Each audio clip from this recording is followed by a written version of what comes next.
তো আজকে জঙ্গলে ঘুরতে যায় এই জন্তু জানোয়ার না দেখতে পায়ে হতাশ হয়ে বাড়ি ফিরতে হবে এরকম ভাবিনি রে বাপ।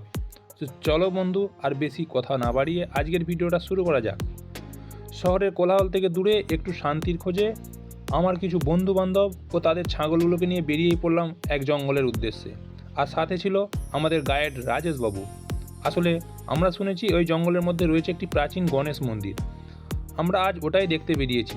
যাই হোক, আমার গাইড রাজেশবাবুকে অনুসরণ করে আমরা সকলেই চললাম। ছাগলগুলোকে নিয়ে জঙ্গলে ঢুকতেই চোখে পড়ল দুটো ছোট ছোট পুরানো মন্দির। ভাবলাম এইটাই হয়তো গণেশ মন্দির, কিন্তু না, ভেতরে কোনো ঠাকুরই ছিল না, কেবল একটি পাথর। রাস্তার দুই ধারে বন ফুলের গাছে কি সুন্দর সুন্দর ফুল ফুটেছে, দেখতে দারুণ লাগছে। আমরা সবাই সরু একটা রাস্তা ধরে এগিয়ে চললাম। যত এগোচ্ছি ততই আমাদের মনের মধ্যে একটা নতুন নতুন কিছু দেখার অনুভূতি জাগছে। 15 থেকে 20 মিনিট হাঁটবার পর আমাদের চোখে পড়ল একটা নদী, যেটা দেখতে যতটাই সুন্দর তার থেকে সুন্দর তার রঙিন পরিষ্কার জলরাশি। একদম স্বচ্ছ জলের নিচে মাটি পর্যন্ত দেখা যাচ্ছে। আবার আমরা সবাই হাঁটতে শুরু করলাম। ছাগলগুলো মনের আনন্দে নেচে নেচে ছুটতেও শুরু করলো। কিছুটা দূরে যাবার পর পুরনো দিনের একটা নলকূপ দেখতে পেলাম, কিন্তু এই ঘন বনের মধ্যে জল কে আনতে আসে দেখবার জন্য কিছুক্ষণ আমরা অপেক্ষা করলাম। কিছু পরে এক বুড়ি মাসি তার নাতিকে নিয়ে জল আনতে আসছে। তাকে ধরে আমরা অনেক কিছুই বনের ব্যাপারে জানতে পারলাম বনের ভিতরে একটা আদিবাসী গ্রাম রয়েছে, তাদের পানীয় জলের প্রচুর সমস্যা, তাই তারা এখানে জল আনতে আসছে। আমাকে খুব জল তেষ্টাও পাইছিল, তাই মাসির জলের হাঁড়িটা থেকে একটু জল পান করেই নিলাম।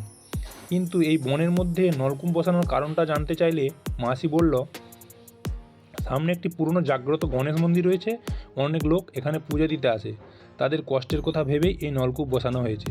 তো যাই হোক, মাসির কথা মতো কিছুটা যাবার পর আমাদের গন্তব্যস্থল মানে ওই মন্দিরে এসে পৌঁছালাম।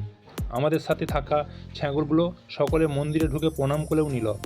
মন্দিরের ঘণ্টাটাকে বাজানোর চেষ্টা সকলে মিলেই করছিল, কিন্তু তাদের হাতের নাগালের বাইরে থাকায় কেউ পারছিল না। ওইখানে কিছুক্ষণ সময় কাটানোর পর এবার বাড়ি ফিরবার পথে পা বাড়ালাম। সব থেকে ছোট্ট ছাগল ছানাটা আবার পায়ের যন্ত্রণা শুরু হয়ে গেছিলো, তাই আমি তাকে একবার কাঁধে তুলে নিলাম।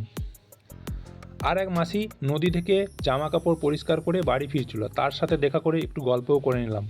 আকাশের দিকে তাকিয়ে দেখলাম পাখিরা ঘরে ফিরছে, কিছুক্ষণের মধ্যেই সন্ধ্যা নেমে আসবে, তাই সবাই তাড়াতাড়ি পা চালিয়ে নদীর ধারে এসে পৌঁছালাম এবং হাত পা নদীর জলে ধুয়ে নিলাম।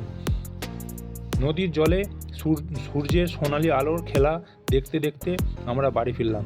তো বন্ধুরা, কেমন লাগলো আমাদের জঙ্গল সফর কমেন্ট করে অবশ্যই জানাবে। Bye bye.